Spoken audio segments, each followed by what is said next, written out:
யோசுவா 10ஆம் அதிகாரம் 12ஆம் வசனத்தை வாசி. யோசுவா 10ஆம் அதிகாரம் 12ஆம் வசனம்.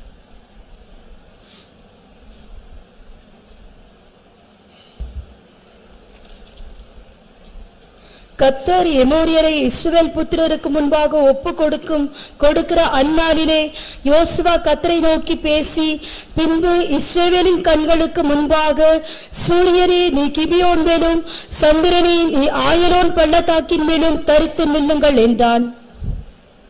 இது நமக்கு எல்லாருக்கும் தெரிஞ்சதான வேத பகுதி. அதாவது யோசுவா யுத்த களத்தில் நிற்கும் போது காலையிலிருந்து யுத்தம் நடந்துகிட்டே இருந்தது. சாயங்காலம் ஆயிடுச்சு. சாயங்காலம் ஆனா என்ன நடக்கும்? சூரியன் அஸ்தமிக்க ஆரம்பிக்கும், சந்திரன் வெளிச்சம் கொடுக்க ஆரம்பிக்கும். ஆனா யோசுவா யுத்தகலத்தில் நிக்கிறான். அவனுக்கு பிரச்சனை என்னன்னா, யுத்தம் முடிவுக்கு வரல. சாயங்காலம் ஆயிடுச்சு, சூரியன் போக போகுது, சந்திரன் வரப்போகுது, இருட்ட போகுது. என்னதான் இருந்தாலும் சூரியனை மாதிரி வெளிச்சம் எதுக்கு கிடையாது? சந்திரனுக்கு கிடையாது. அப்படி இருக்கும்போது என்ன பண்றது? டைம் ஆயிடுச்சு. யுத்தத்தின் சட்டத்திட்டத்தின்படி இருட்டின உடனே எதை நிப்பாட்டணும்? யுத்தத்தை நிப்பாட்டணும். யுத்தத்தை நிப்பாட்டினா யுத்தம் முடிவுக்கு வரலையே, டிரா கூட ஆகல, ரெண்டு பேருக்கும் வெற்றியும் தோல்வியும் இல்லை, சமமா நிக்குது. என்ன பண்றதுன்னு தெரியல. நிறுத்தவா, தொடர முடியாது. இப்படி ஒரு கட்டம். இது வாழ்க்கையில அநேகருக்கு வர்றதான ஒரு சூழ்நிலை. நம்முடைய வாழ்க்கையின் யுத்தங்கள், பலவீனங்கள், சுகவீனங்கள், சில நேரங்கள்ல சுகமும் கிடைக்காது, வியாதியும் போன மாதிரி இருக்காது, போகாத மாதிரி இருக்கும். பிரச்சனை தீர்ந்த மாதிரி இருக்கும், தீராத மாதிரி இருக்கும். மனக்குழப்பம் நீங்கின மாதிரி இருக்கும், கொஞ்ச நேரம் நல்லா இருந்த மாதிரி இருக்கும், திருப்பி வந்து ஏறிக்கும். இது ஒரு போராட்டமான மனித வாழ்க்கை. இந்த சூழ்நிலையில இப்ப நைட்டு விட்டுட்டா ஒரு 12 மணி நேரம் சத்துரு என்ன செய்வான்? ஒருவேளை அவன் தப்பி ஓடியும் போயிடலாம், நைட்டுக்குள்ள வெணிஞ்சிருவான், நம்மளால முடியலன்னு ஓடியும் போகலாம். அப்படி இல்லைன்னா நைட்டுக்குள்ள அவன் மறுபடி தன்னை பலப்படுத்திக் கொள்வான்.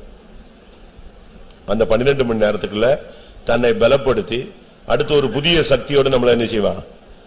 எதிர்கொள்வான். ரெண்டுமே கேடு. ஓடிட்டான் அப்படிங்கிறது நமக்கு ஒரு ஜெயம் அல்ல. நன்றாக நீங்க புரிஞ்சுக்கணும். ஓடுற சத்துரு ஓடி போயிட்டான் அப்படிங்கிறது ஜெயம் அல்ல. ஏன்னா ஓடினவன் என்ன செய்யலாம்? திரும்பி வரலாம். அதனாலதான் அதே நேரத்தில் அவனை விட்டுட்டா அவன் நைட்டுக்குள்ள சரியா பலன் அடைஞ்சு காலையில வந்தான்னா மறுபடியும் இந்த போராட்டம் என்ன செய்யும்? தொடரும். இப்படி ஒரு கட்டம். இதைத்தான் யோசுவா நிதானித்து அந்த இடத்தை விட்டு வெளியே வந்தான். உடனே வெளியே வந்து கர்த்தரை நோக்கி என்ன செய்தான்? பேசினான். ஆண்டவர்கிட்ட பேசினான். ஆண்டவர்கிட்ட பேசிட்டு வந்து திரும்பி சொல்றான், சூரியனே நீ நில்லு, சந்திரனே நீ என்ன செய்ய நில்லு, ரெண்டுமே அங்கங்க நில்லு. நான் என்ன செய்யணும்? யுத்தம் பண்ணணும். இந்த ஷார்ட் டயத்துக்குள்ள நான் என்ன செய்யணும்? ஜெயிக்கணும். கிறிஸ்தவ வாழ்க்கையில நம்ம தோத்து போயிடக்கூடாது. விசுவாச பாதையில தோத்து போயிடக்கூடாது.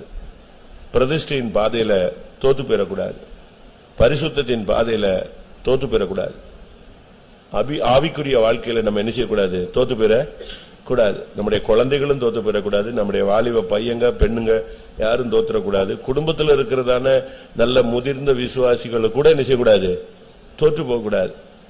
தோத்துட்டா அதே மாதிரி அவமானம் நமக்கு ஒண்ணுமே கிடையாது. நகையெல்லாம் கலத்திட்டோம், அப்படிதானே? மீசையெல்லாம் எடுத்துட்டோம், ஒயிட் அண்ட் ஒயிட் தான் போடுவோங்கிறோம், சொந்தக்காரன் வீட்டுக்கு ஃபங்க்ஷனுக்கு போக மாட்டாங்கிறோம், ஊர்ல வரி கொடுக்க மாட்டாங்கிறோம், நாங்க கர்த்தருக்காக தான் நிற்போம் அப்படிங்கிறோம், அதுக்காக என்ன வந்தாலும் ஏத்துக்குவோன்னு சொல்றோம். இப்படி பல காரியங்களை நம்ம வேண்டான்னு ஒதுக்கி விட்டுட்டு கடைசியில் தோத்துட்டா எப்படி இருக்கும்? எல்லாரும் பரியாசம் பண்ணுவாங்க. இத்தனை வருஷம் போனா என்ன நடந்துச்சு, என்ன முடிஞ்சது, என்ன சாதிச்சா அப்படிங்கிற கேள்வி வரக்கூடாது. இல்ல அவன் போனா நல்லா இருக்கான், ஜெயிச்சிட்டான், முந்திய மாதிரி இல்ல, ஆண்டவர் அவன் கூட இருக்கிறாரு, அவன் எதை செய்தாலும் வாய்க்குது, அவன் போன காரியங்கள்லாம் சக்சஸ் ஆகுது, அவன் குடும்பம் நல்லா இருக்கு, இப்படி சொல்லணும். அப்பதான் நம்ம என்ன செய்யறோம், இந்த மார்க்கத்துல வந்ததுல என்ன உண்டு, அர்த்தம் உண்டு. இல்லன்னா நமக்கும் உலகத்து மனுஷனுக்கு என்ன இல்ல வித்தியாசம் இல்லாம போயிடும். அவன் நகை போட்ட பாவியா இருக்கான், நம்ம நகையை கலத்தின பாவியா இருப்போம். அவன் நனையாத கோழி, நம்ம நனைஞ்ச கோழி. ஞானசானம் எடுத்திருக்கிறோம், உதறி விட்டு போயிட்டே இருப்போம். அப்ப வாழ்க்கையில மாற்றம் வராது, சபை வளர்ச்சி அடையாது. நம்ம பார்த்து ஜனங்கள் சபைக்குள்ள என்ன செய்ய மாட்டாங்க, வர மாட்டாங்க, அவங்க இடருவாங்க.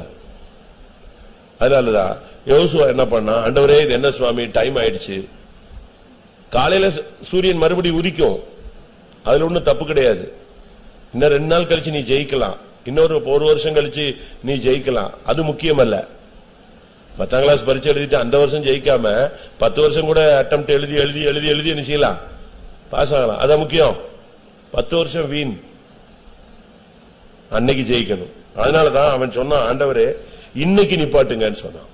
அதுக்கு அவன் செஞ்ச ஃபார்முலா என்ன, கர்த்தர்ட்ட போய் பேசினான். கர்த்தரை நோக்கி பேசி பின்பு சூரியனை நில்லுன்னு சொன்னா, சந்திரனை நிக்க சொன்னா, நின்னுச்சா? அப்போ காத்திருப்பு கூட்டங்கிறது கர்த்தர்ட்ட பேசுறது. நம்ம வாழ்க்கையில பல பிரச்சனைகள்ல சுத்தி திரிஞ்சு அலைஞ்சு வாரம் முழுவதும் முட்டி மோதி தடுமாறி உருண்டு பிறண்டு தான் கடைசியில எங்க வரோம், வாரத்தின் கடைசியில தேவ சமூகத்துக்கு வரோம். அப்ப தேவ சமூகத்துக்கு வந்த பின்பு இப்ப நம்ம நிறுத்த வேண்டியது யாரை நிறுத்தணும், சூரியனை நிப்பாட்டணும், சந்திரனை நிப்பாட்டணும். ரெண்டையும் நிப்பாட்டி வச்சு அதுக்கு முன்னால நம்ம கர்த்தர்ட்ட பேசணும். இதுதான் அந்த டைம் தான் இது. இது நீங்க வந்துட்டு சும்மா அப்படி 7 மணிக்கு 7:15 7:45 8:15 வந்துட்டு போறதில்ல. ஒரு 1.5 மணி நேரம் 2 மணி நேரம் யார்கிட்ட பேசணும், ஒரு வாரம் யார்கிட்ட பேசியாச்சு, புருஷன்ட்ட ஃபுல்லா பேசியாச்சு, மனைவிட்ட ஃபுல்லா பேசியாச்சு, பிள்ளைகள்கிட்ட பேசியாச்சு, ஃப்ரெண்ட்ஸ்கிட்ட பேசியாச்சு, இன்னும் உலகத்து மனுஷன் நம்ம கூட வேலை பார்க்கிறவன் வந்தவன் போனவன் எல்லாத்தையும் பேசியாச்சு. இந்த வாரத்தின் கடைசியில் யார்கிட்ட பேசுங்க கொஞ்ச நேரம். ஆபிரகாம் லிங்கன் ஒரு நாள் அவரு ஜனாதிபதி ஆபீஸ்ல ரூம்ல இருந்தாரா. அப்ப படை தளபதிகள் முக்கியமானவங்க எல்லாம் வந்தாங்க. வந்தா உள்ள அவர் பேசிட்டு இருக்காரு. உள்ள அவர் பேசிட்டு இருக்காருன்னு உடனே இவங்க எல்லாரும் எங்க நின்னாங்க, அவர் ஜனாதிபதி ஏதோ பேசிட்டு இருக்காரு சத்தமா அப்படின்னு சொல்லிட்டு யார்ட்டையோ பேசிட்டு இருக்காருன்னு இவன் நின்னுகிட்டே இருக்கான். அவ்வளவு பேரும் நின்னுகிட்டு இருக்கான், வர்றவெல்லாம் வந்துகிட்டே இருக்கான். ஆளு எல்லாரும் என்ன செஞ்சிட்டு இருக்காங்க, உள்ள அவர் பேசிட்டு இருக்காருன்னு நினைஞ்சிட்டு இருக்கு, நின்றுட்டே இருக்கு. கொஞ்ச நேரம் கழிச்சு பேச்சு சத்தம் குறைஞ்சது. நாங்க உள்ள வரலாமா அப்படின்னு ஒரு சவுண்ட் கொடுத்தாங்க. ஓ நீங்க எல்லாம் வெளியே நிக்கிறீங்களா வாங்கன்னு சொன்னான். உள்ள போனா யாரும் இல்ல, அவன் மட்டும்தான் இருக்கான், யாருமே இல்ல. அவங்க அப்படியே சுத்தி சுத்தி பார்த்தானுங்க, என்னடா இந்த ஆளு இவ்வளவு நேரம் பேசிக்கிட்டு இருந்தா இங்க உள்ள வந்து பார்த்தா யாரும் இல்ல, ஒருத்தருமே இல்லை, இவன் தனியா உட்கார்ந்துருக்கான், அவன் இவ்வளவு நேரம் பேசிக்கிட்டுலாம் இருந்தான்னு சொன்ன. அவங்க திகைச்சதை பார்த்த உடனே அப்ப நீங்க ரொம்ப நேரம் ஆச்சான்னு கேட்டாரு. ஆமா நீங்க உள்ள பேசுற சத்தம் கேட்டுச்சு, அதனாலதான் நான் என்ன செஞ்சோம் நாங்கெல்லாம். ஓ அதை கேக்குறீங்களா, நான் வந்து உட்கார்ந்த உடனே நாட்டுல இவ்வளவு பிரச்சனை இருக்குன்னு சொல்லிட்டு யார்கிட்ட பேசிட்டு இருந்தேன், கடவுள்கிட்ட பேசிட்டு இருந்தேன். எனக்கு இப்படி இருக்கு, இந்த நாட்டுல கொந்தளிப்பா இருக்கு, இந்த பிராந்தியத்துல பிரச்சனையா இருக்கு, இங்க தண்ணி இல்ல, அங்க பிரச்சனையா இருக்கு, ஏதாவது நீங்க பார்த்து செய்யணும். நான் இங்க ஜனாதிபதியா இருந்ததுனால மழையை பெய்ய வச்சிட முடியுமா, என்னால ஒண்ணும் பண்ண முடியாது. இதைத்தான் நான் ஆண்டவர்கிட்ட தான் பேசிட்டு இருந்தேன். அப்பதான் அவங்க திகைச்சு போயிட்டான், இந்த ஆள் காலங்காத்தால யார்கிட்ட உட்காந்து பேசிட்டு இருக்கான். அப்ப தேவன்கிட்ட பேசுற டைம் தான் இந்த காத்திருப்பு கூட்டம். ஆனா இந்த டயத்தை நம்ம எடுத்துக்க கூடாது, இந்த டயத்தை நம்ம தேவனுக்குன்னு செலவழிக்கணும். அதனாலதான் சொல்லி இருக்கிறது. அப்ப நீங்க பேசும்போது யார் பேசுவா, ஏசாயா 28 சொல்லி இருக்கு, அந்நிய பாஷையினாலும் சொல்லுங்க, பரியாச உதடுகளினாலும். இந்த 28:11 பரியாச உதடுகளினாலும் அந்நிய பாஷையினாலும் இந்த ஜனத்தோட பேசுவார். அதுவே இதுவே நீங்கள் இளைத்தவனை இளைப்பற பண்ணத்தக்க இளைப்பாறுதல். அந்நிய பாஷை பேசுறது தான் நமக்கு என்னது, இளைப்பாறுதல். மற்றவங்களுக்கு இது புரியாது, புரியணும்னு அவசியமும் கிடையாது. நீங்க உங்க புருஷன்ட்ட பேசுறது, உங்க பிள்ளைகள்ட்ட பேசுறதெல்லாம் பக்கத்து வீட்டுக்காரனு கேட்கணுமா? தேவையா? தேவையா? தேவையில்லை. அதனால தான் சொல்லி இருக்கிறது 1 கொரிந்தியர் 14 அந்நிய பாஷை பேசுகிறவன் யாரோடு பேசுகிறான்? தேவனோடு பேசுகிறான். எப்படி எதை பேசுறான்? ஊர்க்கதையை பேசல. எதை பேசுறான்? தன்னுடைய ஜீவியத்தின் ரகசியத்தை பேசுகிறான். வாசிங்க 14:2-3 வாசிங்க. ஏனெனில் அந்நிய பாஷையில் பேசுகிறவன் ஆவியினாலே ரகசியங்களை பேசினாலும் அவன் பேசுகிறதை ஒருவனும் அறியாதிருக்கிறபடியினாலே அவன் மனுஷரிடத்தில் பேசாமல் தேவனிடத்தில் பேசுகிறான். யார்கிட்ட பேசுறான்? தேவனிடத்துல பேசுகிறான். யோசுவா பாருங்க, அந்த சூரியனை நிறுத்துறதுக்கு முன்னால அவங்க கூட இருக்கிற படை தளபதிகள்கிட்ட பேசல, இல்ல தன்னோட யுத்தத்தில் நின்றுட்டு இருக்கிற ஜனத்தோடு பேசல, சண்டை போட்டு இருக்கிறவனோட பேசல. யார்கிட்ட போய் பேசினா? தேவனோடு பேசினான். அந்த டைம் ஒரு நெருக்கமான நேரம். ஓடி போய் யார்கிட்ட பேசுறான்? எல்லாரும் பாக்குறாங்க, லட்சக்கணக்கான யுத்த வீரர்கள் நின்றுட்டு இருக்கான். ஐயோ போயிடுவான், சத்துரு தப்பிடுவானோன்னு பயங்கர பதைப்பு. அதே நேரத்தில் சத்துரு போயிட்டானா என்ன செய்வான்? நாளை காலையில் ஃபுல் ஸ்ட்ரெங்க்ல வருவான். அவன்கிட்ட இன்னும் கலந்து மல்லு கட்டணும். இது இப்படி தொடர்ச்சியா இருக்க கூடாது. அதனால ஓடி போனான். எல்லாரும் பார்த்தாங்க, என்னன்னு முழங்கால போட்டான், கர்த்தர்ட்ட பேசினான். பேசி அடுத்த செகண்ட் அவனுக்கு பதில் கிடைச்சிருச்சு. இவனே கர்த்தர் சொல்றதுக்கு முன்னாலே கமாண்ட் கொடுத்துட்டா, சூரியனை என்ன செய்ய நெல்லு. நீங்க இப்ப கர்த்தர்ட்ட பேசணும். உங்க புருஷன் எல்லாம் பேசி பார்த்துட்டீங்க, ஒருத்தனையும் மாற்ற முடியல உங்களால. உங்க பிள்ளைகள்கிட்ட பேசி பார்த்துட்டீங்க, ஒன்னும் திருந்த மாட்டேங்குது. திருந்துதா? திருந்தாது. யார்கிட்ட பேசுங்க? தெய்வத்திட்ட பேசுங்க. தெய்வத்திட்ட பேசினா சூரியனே நிற்கும், சந்திரனே நிற்கும். எது முடியாதோ அதெல்லாம் என்ன செய்யும்? முடியும். எது நடக்காதோ அதெல்லாம் என்ன செய்யும்? நடக்கும். அதனாலதான் இந்த காத்திருப்பு கூட்டங்கிறது கர்த்தருக்காக காத்திருக்கிறது. யாருக்காக? கர்த்தருக்காக. அப்ப அந்நிய பாஷை பேசுகிறவன் மனுஷனோட அல்ல, அவன் என்ன செய்யறான்? யாரோட பேசுறான்? தேவனிடத்தில் பேசுகிறான். 4ஆம் வசனம். அந்நிய பாஷையில் பேசுகிறவன் தனக்கு பக்தி விருத்தி உண்டாக பேசுகிறான். அந்நிய பாஷை பேசும் பொழுது ஆவியானவரோடு உனக்கும் ஆண்டவருக்கு என்ன உண்டாகுது? லிங்க் உண்டாகுது. லிங்க் உண்டான உடனே உனக்கு நீயா உட்கார்ந்து அழுவ, நீயா உட்கார்ந்து சந்தோஷப்படுவ, நீயா உன்னைய உட்கார்ந்து நீயே சரிப்படுத்த ஆரம்பிச்சிருவ. நீ இங்க நிக்கிறது பார்த்தா முழங்கால் போட்ட மாதிரி இருக்கும், உட்கார்ந்த மாதிரி இருக்கும், எதையோ கத்திக்கிட்டு இருந்த மாதிரி இருக்கும். ஆனா உள்ளுக்குள்ள என்ன நடக்கும்? நம்ம ஜெபம் தான் கம்மியா போயிருச்சு, நம்ம பரிசுத்தம் இல்ல, நம்ம பேசியிருக்க கூடாது, நம்ம அவசரப்பட்டுட்டோம், இனிமே அப்படி செய்ய மாட்டேன், இனி அந்த இடத்துக்கு போக மாட்டேன், கர்த்தாவே என்னைய சரிப்படுத்தும். ஆனா இது யாருக்கு மட்டும்தான் தெரியும்? நமக்கு மட்டும்தான் தெரியும். அதான் ரகசியம். நீங்களே உங்களை நீங்களே அழுத மாதிரி இருக்கும், சிரிச்ச மாதிரி இருக்கும், சந்தோஷப்பட்ட மாதிரி இருக்கும், ஒரு வசனம் கிடைக்கும், ஒரு வார்த்தை கிடைக்கும், ஒரு தரிசனம் கிடைக்கும், ஒரு வெளிப்படுத்தல் கிடைக்கும், ஒரு ஏதோ ஒண்ணு உனக்குள்ள ஒரு தொடுதல் உண்டாகும். கர்த்தர் வந்தது மாதிரி இருக்கும், உன்னை தொட்ட மாதிரி இருக்கும், ஆசீர்வதிச்ச மாதிரி இருக்கும், உனக்குள்ளேயே ஆனால் மூண்டுகிட்டே இருக்கும். அதுக்கு தான் காத்திருப்பு கூட்டம். சும்மா கத்திட்டு போறதுக்கு அல்ல. அப்ப தேவன்கிட்ட நம்ம பேசணும். அந்நிய பாஷை பேசுகிறவன் மனுஷனோட அல்ல, அவன் தேவனோடு பேசுகிறான். அவன் பக்தி விருத்தி உண்டாக பேசுகிறார். அப்ப ஆண்டவர்கிட்ட பேசுறதுக்கு நமக்கு கொடுத்த ஒரு வழிமுறை தான் என்னது? அந்நிய பாஷை. அப்ப நீங்க இந்த அந்நிய பாஷையை நல்லா கேட்டு வாங்கி ஆண்டவர்கிட்ட என்ன செய்யணும்? பேசணும். இந்த அந்நிய பாஷை வரும் பொழுது தொடக்கத்தில் எப்படி வரும்? அதுக்கு பேர் என்ன சொல்லியிருக்கு? ஏசாயா 28:11 பரியாச உதடு. ஒரு குழந்தை பேச ஆரம்பிக்கும் போது எப்படி பேசும்? பிறந்த உடனே டேடி மம்மின்றுமா, இல்ல பாட்டி தாத்தான்றுமா? பிறந்த உடனே அப்படி பேசாது. அது என்ன செய்யும்? அது ஒரு மொழியில பேசும். அது கொஞ்ச நாளைக்கு அவங்க அம்மாவுக்கு புரியும், அதுக்கு பிறகு கொஞ்சம் அவங்க அப்பாவுக்கு புரியும், அதுக்கு பிறகு இவங்க கொஞ்சம் கொஞ்சமா சொல்லி கொடுப்பாங்க. செந்தமிழும் நாப்பழக்கம் சொல்லி சொல்லி கொடுத்த உடனே பேச ஆரம்பிக்கும். அதே மாதிரி தேவன்கிட்ட பேசுறதுல ஸ்டார்டிங்ல அதுக்கு பேர் என்னது? பரியாச உதடு. நமக்கு என்ன பேசுறோம்னு தெரியாது, எல்லாரும் சிரிப்பான், என்னமோ வெங்கச்சாப்பிச்சான்னு கத்துறான் அப்படின்னு. ஆனா அதுக்கு பிறகு அது கொஞ்சம் தேவனோடு நம்ம ரொம்ப க்ளோஸா நெருங்கி வந்த உடனே இந்த பாஷை தெளிவாயிரும். பரியாச உதடுகளினாலும் அந்நிய பாஷையினாலும். நல்லா பேச ஆரம்பிச்சிருவீங்க, தெளிவான வார்த்தைகள் வர ஆரம்பிக்கும்.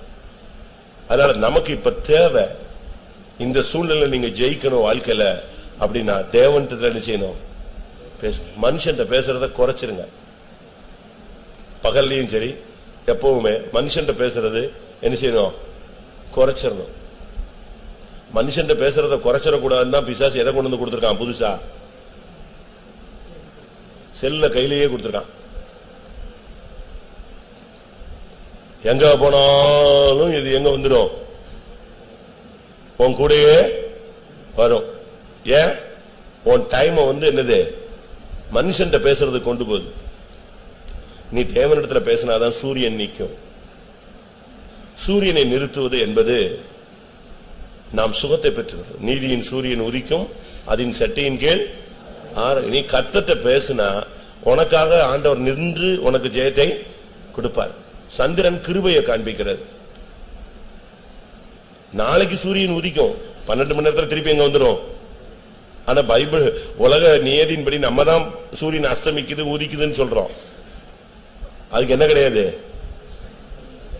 இங்க இருந்து இன்னொரு நாட்டுக்கு போயிடுச்சு. இப்ப நமக்கு எப்படி இருக்கு? அஸ்தமனம் மாதிரி தெரியுது. அந்த நாட்டுல அது எரிஞ்சிட்டு இருக்கு, அது போய்கிட்டு தான் இருக்கு. அதுக்கு உதித்தல் அடைதல் ஒண்ணுமே கிடையாது. அது அதுவாட்டுக்கு ரவுண்ட்ல போயிட்டே இருக்கும். அதனால நமக்கு தேவை கர்த்தரை நிறுத்தணும். உன்னைய தாண்டி தெய்வம் போகக்கூடாது. ஒரு மனுஷன் கத்துறான், தாவீதின் குமாரனே எனக்கு இறங்கணும். எல்லாரும் என்ன சொன்னாங்க? கத்தாத, சத்தம் போடாத, டிஸ்டர்ப் பண்ணாத, ஏன் போட்டு சும்மா கத்துற அப்படின்னு அவனை அதட்டினாங்க. அவன் என்ன செஞ்சான்? பய முடிக்கிட்டானா? பின்னும் அதிகமாய் சத்தமிட்டான். அந்த சத்தத்தை கேட்ட உடனே யாரு நின்னா? அப்ப முதல்ல சத்தம் போடும்போது கத்தருக்கு கேட்கலையோ? செவிட காது கேட்காம போயிட்டாரோ? இல்ல கவனிக்காம போயிட்டாரா? அப்படி அல்ல. இந்த போராட்டத்துல இவ்வளவு பேர் ஏச்சுக்கு மத்தியிலையும் அவன் திருப்பி கூப்பிடுறானா? அதான் முக்கியம். அவன் கூப்பிட்டான். அந்த கூப்பிட்டது கத்தர் கேட்டு நின்றாரு, நின்னார். உன்னைய தாண்டி ஆண்டவர் இந்த கூட்டத்துல ஆண்டவர் வந்திருக்காரு நான் விசுவாசிக்கிறேன். உன்னைய தாண்டி அவர் போயிடக்கூடாது. யாரை நிப்பாட்டணும்? நீ நிறுத்தி அவர்கிட்ட பேசணும். உங்கள்ட்ட இன்னைக்கு இந்த கூட்டத்தினுடைய ஸ்பெஷாலிட்டி அதுதான். நீ கர்த்தரோடு பேசணும், கர்த்தர் உன்னோடு பேசணும். நீ நிறுத்தணும். அபிஷேகத்துல நிறைஞ்சு சூரியனை நிப்பாட்டணும். சூரியனை நிப்பாட்டினா உனக்கு என்ன கிடைக்கும்? ஜெயம் கிடைக்கும், சுகம் கிடைக்கும், ஆசீர்வாதம் கிடைக்கும். சூரியன் வந்துருச்சு அப்படின்னா நின்றுடுச்சுனாலே, இப்ப நீங்க பாருங்க, 6 மணி 7 மணி அந்த சூரியன் அஸ்தமிச்சிருச்சுன்னா இந்த காட்டு மிருகம் பாம்பு பல்லில என்ன செய்ய ஆரம்பிச்சிடும்? தலையை தூக்க ஆரம்பிச்சிடும். சூரியன் உதிக்க போதுன்னா இதெல்லாம் எங்க போயிடும்? இது நான் சொல்லல, உலக நியதி மாத்திரம் பைபிள்ல இருக்கு. சூரியன் உதிக்க காட்டு மிருகங்கள் எல்லாம் ஒதுங்கும், சூரியன் அஸ்தமிக்க காட்டு மிருகங்கள் எங்க வரும்? அப்ப நீங்க இந்த சூரியனை நிப்பாட்டினாதான் எந்த பிசாசு செய்வன ஏவல்ல என்ன செய்யாது? எழும்பாது. அதெல்லாம் உண்டு, இருக்கு, எல்லாமே இருக்கு. எல்லா பொல்லாத ஆவியும் அங்கங்க நமக்கு விரோதமா எங்கேயாவது கவுத்துறதுக்கு ரெடி ஆகிட்டே இருப்போம். செய்வனையே செய்ய வேண்டாம், ஆனா பிசாசு நம்மளை மேற்கொள்றதுக்கு என்ன செய்வான்? ஏதாவது ஒரு வழி செய்வான். ஆனா இதை மேற்கொள்ளணும்னா இந்த சூரியனை நிப்பாட்டணும். நீ உன் சைட்ல நிப்பாட்டணும். ஆண்டவரே கர்த்தர் நம் பட்சத்தில் இருந்தால் நமக்கு விரோதமா இருப்பவன் யார்? கொஞ்ச நேரம் ஆண்டவர்கிட்ட நல்லா பேசுங்க. அதுக்காக கத்தணும்னு நான் சொல்லல, எல்லாரும் கள்ள தூக்கி எறிகிற மாதிரி கத்தணும்லாம் நான் சொல்ல வரல. ஆனா நீ தேவன்கிட்ட பேசணும். உன் சத்தம் யார்கிட்ட கேட்கணும்? நீ கத்தனாதான் கேட்கணும்ல. நீ அழுதுகிட்டு இருந்தா கூட உள்ள உன் நாவில் சொல் பிறவாதற்கு முன்னே நான் அதை அறிந்திருக்கிறேன். இருதயம் உடைதல் தான் முக்கியம். அந்த யோசுவா பாருங்க, மற்ற ஜனங்களுக்கு அந்த உணர்வு இல்லை. அந்த இடத்துல லட்சக்கணக்கான இஸ்ரவேல் ஜனங்கள் யுத்த காலத்துல ஆயுதம் பிடிச்சு நின்னாங்க. அவங்களுக்கு யாருக்கு என்ன வரல? சூரியனை நிப்பாட்டணும், ஜெயிக்கணும் அப்படின்னு அந்த மைண்டே வரல. உன் பக்கத்துல உட்கார்ந்து இருக்கிற ஆளுக்கு தரிசனம் கிடைக்காது, சத்தம் கேட்காது, அபிஷேகம் கிடைக்காது. ஆனா உனக்கு கிடைக்கும். அப்ப உனக்கும் அந்த ஆளுக்கும் எவ்வளவுதான் கேப் இருக்கு? ஒரு 2-3 இன்ச்சு தான் இருக்கு. ஆனா அவங்களுக்கு தரிசனம் கிடைக்குது, உனக்கு கிடைக்கலையே. அவங்களுக்கு அபிஷேகம் கிடைக்குது, உனக்கு கிடைக்கலையே. அந்த இஸ்ரவேல் ஜனங்கள் அவ்வளவு பேர் இருந்தான், ஒருத்தனுக்காவது சூரியன் நிறுத்தணும் ஜெயிக்கணுங்கிற அந்த ஐடியா செய்யல. ஆனா யுத்தம் பண்ணணும் இருக்கிறான், யுத்தத்துல நின்னு சாவறதுக்கு ரெடியா இருக்கானே தவிர சூரியன் நிறுத்தணும்னு என்ன செய்யல, வரல. அதுக்கு அவன் தான் செஞ்சான், கர்த்தர்ட்ட போய் பேசினான். கொஞ்ச நேரம் பேசினான். பேசின உடனே அவனுக்கு ஒரு தைரியம் வந்துருச்சு. நம்ம இப்ப சொன்னா எது நிக்கும்? நீர் அவர் சொல்ல ஆகும், அவர் கட்டளையிட நிற்கும். நீங்க கமாண்ட் கொடுக்கணும். இயேசுவின் நாமத்தில் உள்ள அதிகாரம் வல்லமை யாருக்கு இருக்கு? நமக்கு இருக்கா இல்லையா? இருக்கா? வானத்திலும் பூமியிலும் எனக்கு என்ன இருக்கு? அதிகாரம் இருக்கிறது. நீங்க கட்டளையிடணும். நெல்ல நாய் பின்னாலே வருது, நீங்க ஓடிக்கிட்டே இருந்தா என்ன செய்யும்? நீங்க கல் எடுத்துட்டீங்கன்னா, பிசாசனுடைய கான்செப்ட் எப்படின்னா, நீங்க கெஞ்சினா அவன் மிஞ்சுவான், நீங்க மிஞ்சிட்டீங்கன்னா டக்குனு கீழே போயிடுவான். அதனாலதான் பைபிள் சொல்லுகிறது, பிசாசுக்கு எதிர்த்து நில்லுங்கள், அவன் உங்களை விட்டு. நீங்க எதிர்த்து நிக்கணும், அந்த ஸ்டாண்ட்ல நிக்கணும், அந்த அபிஷேகத்துல நீங்க வரணும். நீங்க எல்லாம் அபிஷேகம் வரும்போது உங்களுக்கு அந்த நோக்கம் தெரியுதோ இல்லையோ, ஒரு நோக்கத்தோட தான் கர்த்தர் நினைச்சிருக்காரு, அபிஷேகம் கொடுத்திருக்கிறார். அது நமக்கு தெரியாது. ஆனா அதுக்குரிய அதிகாரத்தை நீங்க கையில என்ன செய்யணும்? எடுக்கணும். நீங்க சும்மா உட்காந்துட்டு பேசாம இருந்தா பிசாசு பாப்பா ரைட் ஏறி மீச்சு போய்கிட்டே இருப்பான். அப்படித்தானே? அபிஷேகம் பெற்ற உங்களுக்குள்ள ஒரு அதிகாரம் இருக்கு. அபிஷேகம் அப்படித்தான் பைபிள் சொல்லுகிறது. சத்ருவின் சகல வல்லமைகளை மேற்கொள்ள நான் உங்களுக்கு அதிகாரம் கொடுக்கிறேன், ஒன்றும் உங்களை சேதப்படுத்த. நல்லா நீங்க கர்த்தர்ட்ட பேசணும், தெளிவான அந்நிய பாஷையில ஆண்டவர்ட்ட பேசணும். பேசிட்டு நில்லுன்னு சொன்னா டப்புன்னு நின்றும், போன்னு சொன்னா போகும். அந்த அளவு நீங்க கர்த்தரோட என்ன செய்யணும்? நெருங்கணும். கொஞ்ச நேரம் நான் டைம் தருவேன், நீங்க வாட்டுக்கு பேசிக்கிட்டே இருங்க. உங்க பிரச்சனைகள் பாரங்கள் எல்லாத்தையும் வச்சு நல்லா அந்நிய பாஷை பேசுங்க. பேசிட்டு நீங்க கமெண்ட் பண்ணலாம்.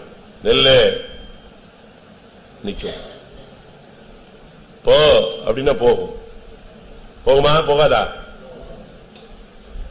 நீங்க வீட்டுல இருக்கீங்க, ஒரு சம்பந்தம் இல்லாத ஒருத்தன் வர்றான், கதவை திறப்ப செய்வீங்க, யாருங்க எதுக்கு இல்ல போ அப்படின்னு சொல்லுவீங்களா சொல்ல மாட்டீங்களா? உடனே பாஸ்டர் கூப்பிடுவீங்களா? கூப்பிடுவீங்களா? அப்பமே எதிர்க்கணும். உலகத்தில் இருக்கிறவனிலும் உனக்குள் இருக்கிறவர் பெரியவர். நாம தான் தேசத்துல அதிகாரம் உள்ளவர்கள், வல்லமை உள்ளவர்கள். நீங்க அதை எடுத்து யூஸ் பண்ணணும். நம்ம என்ன நினைக்கிறோம்? நமக்கு பரிசுத்தம் இல்ல, நமக்கு ஜெயஜீவி இல்ல, நம்ம அதுல தோத்துட்டோம், இதுல தோத்துட்டோம். இதுதான் பிசாசுக்கு சரியான ஆயுதம். இதை வச்சே உன்னை டம்மி பண்ணி வாழ்க்கையில முன்னேற விட மாட்டான். உங்க மனசாட்சியை சுத்தப்படுத்திக்கிட்டு தேவ சமூகத்தில் நின்று சரியா ஜெபிக்கணும். அப்படி ஜெபிக்கும் போது நீ என்ன சொல்றியோ அது நடக்கும். அதுக்குத்தான் நமக்கு எது கொடுத்திருக்காரு?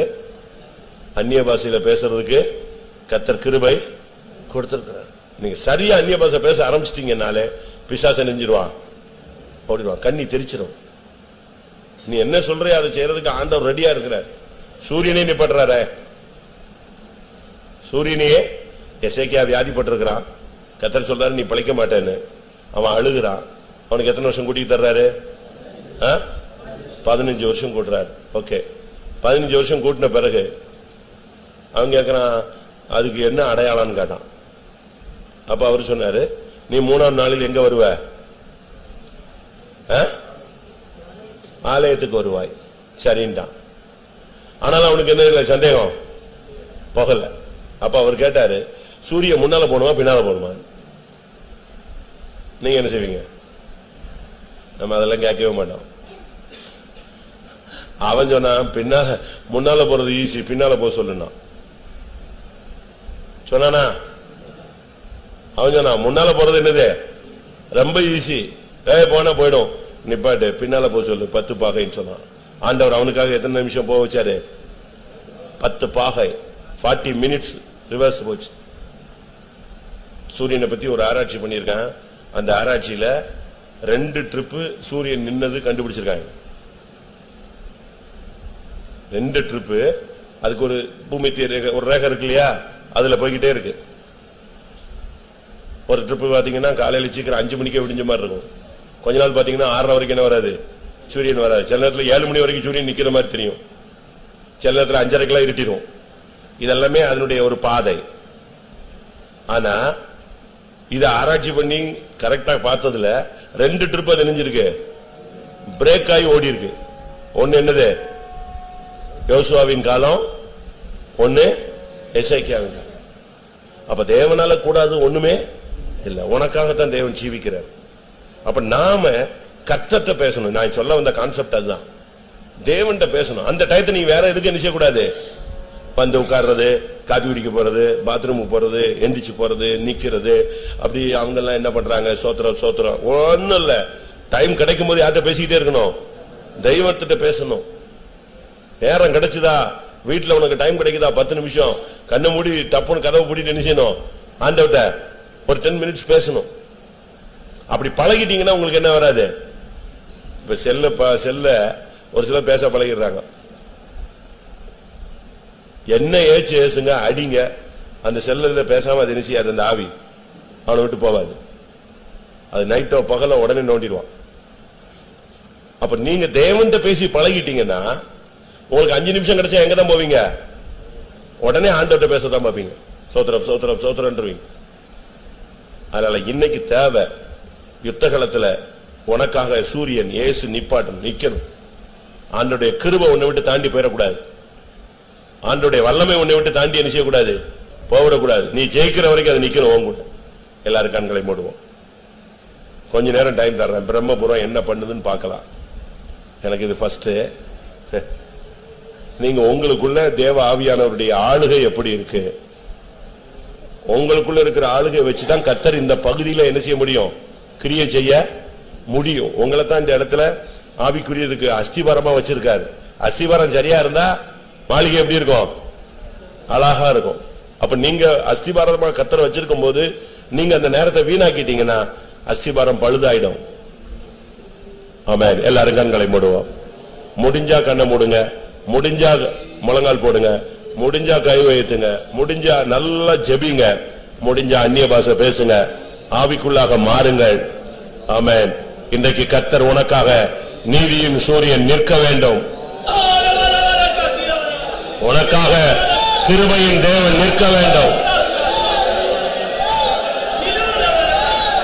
இன்றைக்கு உனக்கு கர்த்தர் சுகத்தை தர வேண்டும். நீ தேவனோடு பேசு, உன்னை அழைத்தவரோடு பேசு, உன்னை ரட்சித்த தேவனோடு பேசு.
Shabala katudaba hudaba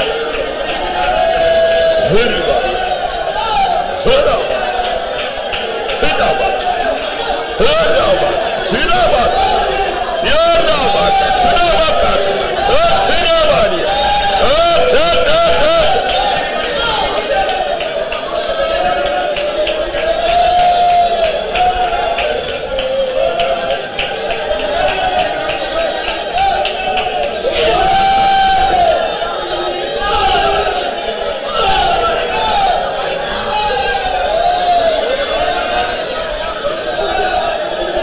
ஆமா. வெற்றி தோல்வி உங்க கையில தான் இருக்கு. உன் முழங்கால தான் இருக்கு. உன் கையெடுப்புல தான் இருக்கு. நீ கர்த்தர்ட்ட எவ்வளவு நேரம் பேசுறியோ அதை பொறுத்துதான் உன் வெற்றி உன் தோல்வியும் நிர்மாணிக்கப்படுகிறது. ஆமா. இன்னும் ஒரு 5 நிமிஷம் ஜெயம் பெற முண்டியாக நாம் போராடுவோம். கர்த்தர் உனக்கு ஜெயம் கொடுக்க அவர் வந்திருக்கிறார். ஆமா. ஹல்லேலூயா, ஹல்லேலூயா. ஆமா. வாலிப பிள்ளைங்க உட்காரவே கூடாது. முழங்கால 1.5 மணி நேரம் 2 மணி நேரம் நின்று காலை ஒடிச்சிடணுமே தவிர உட்காரக்கூடாது. இல்லைன்னா பின்னால போய் பாட்டிமாரோட இல்ல கேட்ல வெளியே வாசல்ல உட்காந்துக்கணும். இங்க உட்கார்ந்தா நம்ம சர்ச்சுன்னு சொன்னா முழங்கால் தான் உனக்கு ட்ரைனிங். செத்துறணும், அதுலயே நின்னு ஜெயிக்கணும். ஹல்லேலூயா. இன்னும் ஒரு 5 நிமிஷம். கர்த்தர் உனக்கு ஜெயம் கொடுக்கிறவரை நீ போராடு. ஆவியானவர் கொடி ஏற்றியே ஆக வேண்டும். ஆமென், ஆமென், ஆமென், ஆமென், ஆமென், ஆமென்.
ஜெயம், ஜெயம், ஜெயம்.